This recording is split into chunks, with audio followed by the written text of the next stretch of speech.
நம்ம அறிவுக்கரசி கதிர்கிட்ட பேசுறதெல்லாம் பார்த்தா அறிவுக்கரசிக்கு கதிர் மேல காதல் இருக்கு அப்படிங்கிற மாதிரி எனக்கு தோணுது. உங்களுக்கு என்ன தோணுது அப்படிங்கறத மறக்காம கமெண்ட் பாக்ஸ்ல கமெண்ட் பண்ணுங்க. வாங்க வீடியோக்குள்ள போகலாம். சக்தி வந்து ஆதிகுலசேகரன்ட்ட கதிரை பத்தி சொல்ல போறாரு.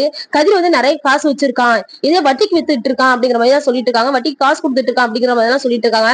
இதுக்குதான் கேட்ட ஆதிகுலசேகரன் எப்படியும் நம்ம கதிருக்கு தான் சப்போர்ட் பண்ணுவாரு. சக்தி பேசுறத காது கொடுத்து கேட்க மாட்டாரு. கடைசியில நம்ம ஆதிகுலசேகரன் கதிர்கிட்ட அடி வாங்கி பட்டு திருந்துவாரு அப்படிங்கிற மாதிரி எனக்கு தோணுது.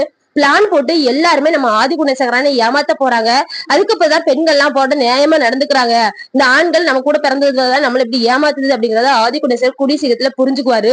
அது மட்டும் இல்லாம அறிவுக்கரசி இப்ப கதிர்கிட்ட என்ன சொல்லிட்டு இருக்காங்க அப்படின்னா, எங்க அப்பா உங்களை உச்சத்துல கொண்டு போகணும்னு நினைக்கிறாங்க, உங்களை உச்சத்துல கொண்டு போய் உட்கார வைக்கணும், அழகு பார்க்கணும் அப்படின்னு நினைக்கிறாங்க அப்படிங்கிற மாதிரி சொல்லிட்டு இருக்காங்க. இதை கேட்டா கதிர் வந்து ரொம்பவே சந்தோஷப்படுறாங்க. அது மட்டும் இல்லாம அறிவுக்கரசி நம்ம கதிர்கிட்ட நடந்துக்கிறது பேசிக்கிற விதத்தெல்லாம் பார்த்தா ஏதோ அறிவுக்கரசி நம்ம கதிரை லவ் பண்ற மாதிரி இருக்கு.